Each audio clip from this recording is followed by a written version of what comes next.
રાજ્યમાં આજે કમોસમી વરસાદની આગાહી કરવામાં આવી છે। રાજ્યમાં હાલ 2 વરસાદની સિસ્ટમ સક્રિય થઈ છે। વેસ્ટર્ન ડિસ્ટર્બન્સ અને સાયક્લોનિક સર્ક્યુલેશન સિસ્ટમ સક્રિય થતા વરસાદની આગાહી હવામાન વિભાગે કરી છે। વીજળીના કડાકા સાથે કમોસમી વરસાદની શક્યતા વ્યક્ત કરાઈ છે। કચ્છ, બનાસકાંઠા, પાટણ, મહેસાણામાં માવઠાની આગાહી કરવામાં આવી છે। સાબરકાંઠા, અરવલ્લી, મહીસાગર, પંચમહાલમાં આગાહી કરાઈ છે। દાહોદ, વડોદરા, છોટાઉદેપુર, ભરૂચ, નર્મદામાં આગાહી કરવામાં આવી છે। સુરેન્દ્રનગર, મોરબી, રાજકોટ, જામનગર, દ્વારકામાં વરસાદની આગાહી કરાઈ છે। રાજ્યમાં 40 કિલોમીટર પ્રતિ કલાકની ઝડપે પવન ફૂંકાશે।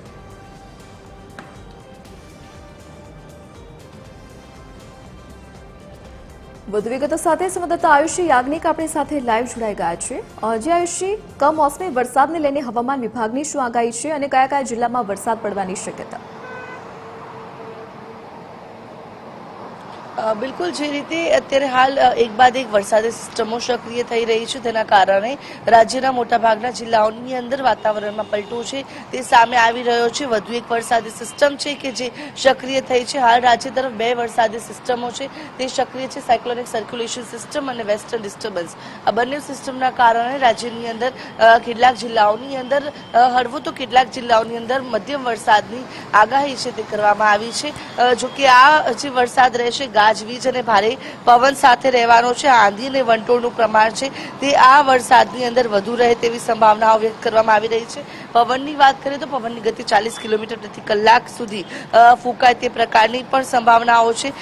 વરસાદ માટે આજના કેટલાક જિલ્લાઓમાં યલો એલર્ટ આપવામાં આવ્યું છે, જેમાં કચ્છ, બનાસકાંઠા, પાટણ, મહેસાણા, સાબરકાંઠા, અરવલ્લી, મહીસાગર, પંચમહાલ, દાહોદ, વડોદરા, છોટાઉદેપુર, ભરૂચ, નર્મદા, સુરેન્દ્રનગર, મોરબી, રાજકોટ, જામનગર, દ્વારકા સહિતના જિલ્લાઓ છે કે જ્યાં વરસાદની આગાહી કરવામાં આવી છે।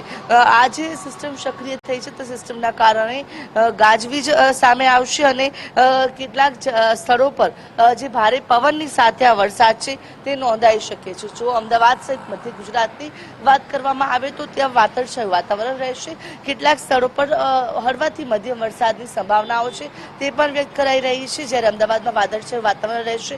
એટલે કે આ જે 2 સિસ્ટમો છે તેની અસરો આગામી 24 કલાક સુધી રહેવાની છે। માછીમારોને પણ દરિયો ન ખેડવા માટેની સૂચના આપવામાં આવી છે। એટલે કે આ જે આખો મોસમનો બદલતો જે મિજાજ જે છે તે સતત સામે આવી રહ્યો છે। એક બાદ એક આ સિસ્ટમો સક્રિય થઈ રહી છે અને ભર ઉનાળે પણ વરસાદની જે સંભાવનાઓ છે અને કેટલાક જિલ્લાઓમાં તો વરસાદ પડી પણ રહ્યો છે તેવી સ્થિતિ સર્જાઈ રહી છે। જે આયુષી વિગત સાથે જોડાવા બદલ આપનો આભાર। તો આજે રાજ્યમાં કેટલાક જિલ્લાઓમાં વરસાદ પડવાની આગાહી હવામાન વિભાગે કરી છે, તો વીજળીના કડાકા સાથે કમોસમી વરસાદ પડી શકે છે। किलोमीटर और 9.4 किलोमीटर ऊंचाई के बीच में बने हुए हैं। इसके कारण अभी 6 से 12 अप्रैल तक हमारा वेदर फोरकास्ट है। इसमें 6 से 6 तारीख और 8 से 12 तारीख तक को मौसम आमतौर पर शुष्क रहेगा और 7 तारीख को आइसोलेटेड प्लेसेस में इक्का दुक्का स्थानों में हल्का से मध्यम बरसात का संभावना रहेगा। इसके साथ आपका आंधी के साथ बिजली गिरने का भी संभावना रहेगा। जो तेज हवा की गति रहेगा 30 से 40 किलोमीटर प्रति घंटा रहने का संभावना रहेगा। अहमदाबाद के लिए पार्टली क्लाउडी स्काई रहेगा।